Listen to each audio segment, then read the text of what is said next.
வணக்கம். பல நாள் இழுபறிக்கு பின் காங்கிரஸ் திமுக கூட்டணி அமைஞ்சிருக்கு அப்படிங்கிறத பாக்குறோம்.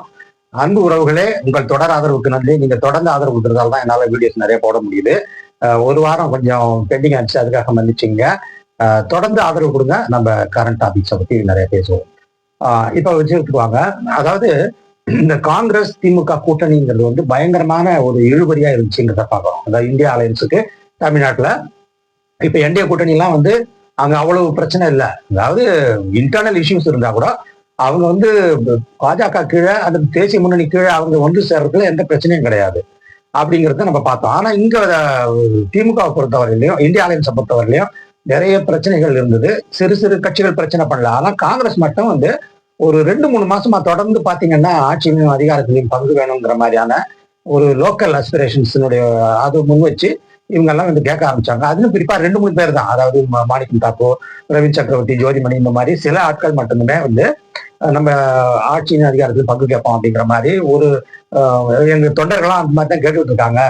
அதனால நாங்க தொண்டர்களுக்கு மதிப்பு கொடுக்கணுங்கிற மாதிரியான ஒரு நெரட்டிவை செட் பண்ணி அது பயங்கரமான ஒரு லாபியா போச்சு அப்படிங்கிட்ட பாக்குறோம். அதன் மூலம் பல வருத்தங்கள் ரெண்டு சைட்லயும், திமுகவுக்கும் வருத்தம், காங்கிரஸுக்கும் வருத்தம், தொண்டர்கள் மத்தியில, இடைநிலை லீடர்ஸ் மத்தியில எல்லாமே வந்து இந்த ஒரு மிஸ் அண்டர்ஸ்டாண்டிங் அல்லது இந்த ஒரு ஃப்ரிக்ஷன் தொடர்ந்து இருந்தது அப்படிங்கிறத பாக்குறோம். ஆனா இப்ப வந்து காங்கிரஸ் கமிட்டியினுடைய அந்த எலெக்ஷன் டீம் வந்து திமுக டீம் வந்து மீட் பண்ணி இன்னைக்கு ஏறக்குறைய செல்வ பிறந்தைகள் பேசுறதை பார்த்தோம்னா நமக்கு வந்து ஏறக்குறைய அவங்க வந்து இந்த டீலை வந்து கிளிச் பண்ணிடுவாங்கிற மாதிரி தான் இருக்கு. 1 or 2 சீட்ஸ்ல வந்து அவங்க கேட்டது கிடைக்காம இருக்கலாம், இல்ல கேட்டதை விட 1 or 2 சீட்ஸ் அதிகமா கூட கிடைக்கலாம், இல்ல ராஜ்யசபா சீட் ஒண்ணு கிடைக்கலாம். இப்ப இதுல வந்து ராஜ்யசபாவுக்கு ஒண்ணுங்கிறத அவங்க ஒத்துக்கிட்டாங்க. ஆனா வந்து எம்எல்ஏ சீட்டுக்கு தான் வந்து அவங்க இன்னும் வந்து தெளிவாகல.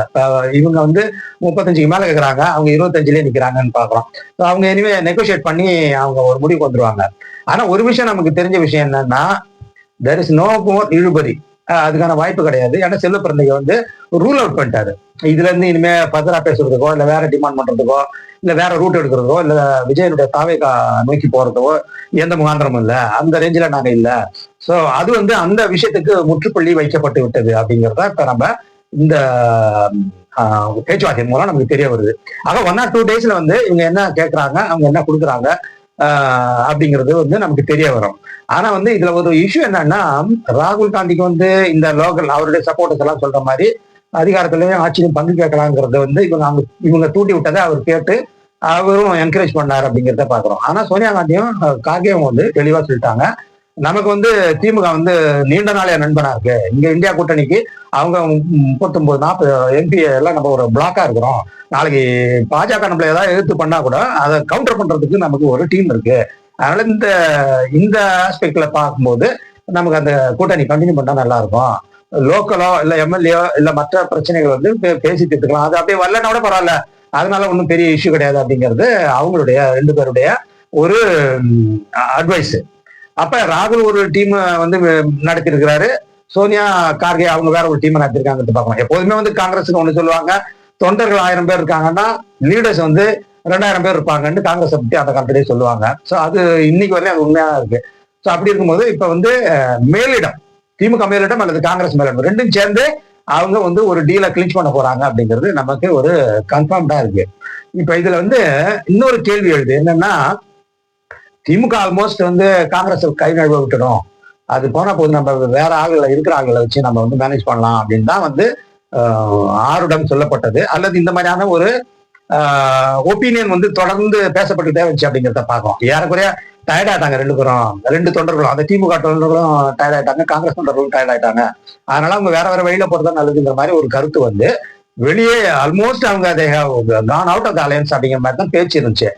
ஆனா ஸ்டாலின் வந்து பீயிங் சீசன்ட் பொலிட்டீஷியன், ரொம்ப எக்ஸ்பீரியன்ஸ் இருக்கிறதுனால அவர் என்ன ஒரு முடிவுக்கு வர்றாருன்னா, நம்ம வந்து அவங்களால நமக்கு கம்மியான ஓட்டு தான் வரும், இல்ல அவங்க ஓட்டை வந்து இன்னொரு கட்சி மூலம் நம்ம வந்து காம்பன்சேட் பண்ணிக்கலாம், அதை ரீப்ளேஸ் பண்றதுக்கு நமக்கு மற்ற கட்சிகள் இருக்கு. ஆனாலும் அந்த தோற்றம் இருக்கு பாருங்க, பெர்செப்ஷன் வார்ன்னு சொல்லுவோம். அதாவது எந்த எலக்டோரல் பாலிடிக்ஸுமே வந்து மக்கள்கிட்ட என்ன மாதிரியான தோற்றம் உங்க கூட்டணியை பத்தி இருக்கு, இல்ல உங்க கட்சியை பத்தி என்ன தோற்றம் இருக்கு, நீங்க யாரு, என்ன கொள்கையாக நினைக்கிறீங்க, நீங்க உங்களுடைய கூட்டணியில உள்ளவங்களுடைய அந்த அலையன்ஸ் பாலிடிக்ஸினுடைய பிலாசபி என்ன, அதனுடைய ஐடியாலஜி எல்லாம் ஓரளவு ஒத்து போதாங்கிறதெல்லாம் மக்கள் பார்ப்பாங்க, கண்டிப்பா பார்ப்பாங்க. அதை வந்து மக்கள் வந்து சும்மா நினைக்க கூடாது நம்ம. அப்ப இந்த பெர்செப்ஷன் பாலிடிக்ஸ் அல்லது ஆப்டிக்ஸ்னு சொல்லுவோம் பாலிடிக்ஸ்ல.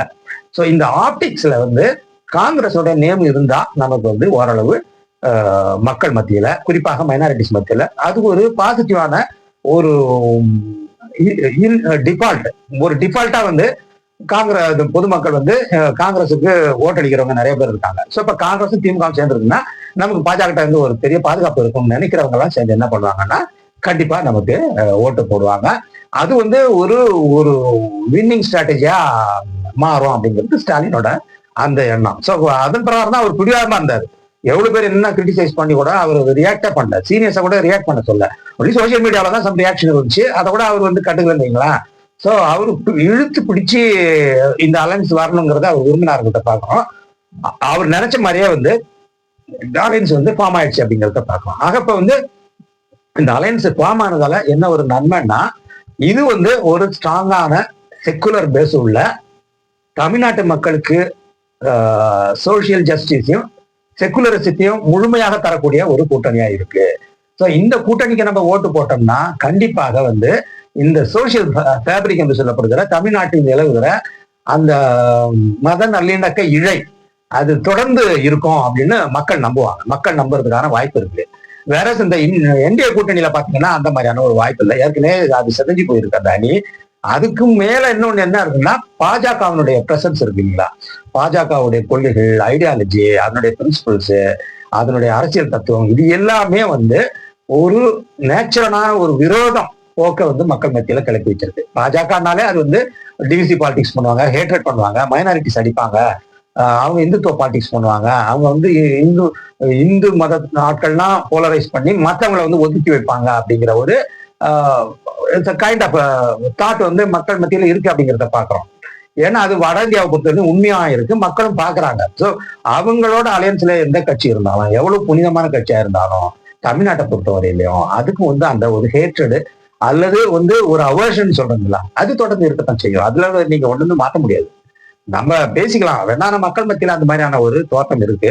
ஏன்னா ஜெயலலிதா இந்த வரையுமே பாக்குறோம், நம்ம வந்து எக்காலத்துக்கும் நான் இந்த பிஜேபியோட நான் கூட்டணி வைக்க மாட்டேன், மோடியா லேடியா அப்படின்னு கேட்டு ஜெயிச்சவங்க அவங்க. ஸோ அவங்களுடைய கொள்கைக்கு விரோதமா எடப்பாடி பழனிசாமி வந்து ஒரு தேர்தல் கூட்டணி வைக்கிறாருன்னா அந்த மக்கள் வந்து எப்படி நம்புவாங்க? தொண்டர்களே பாதி தொண்டர்கள் நம்பல.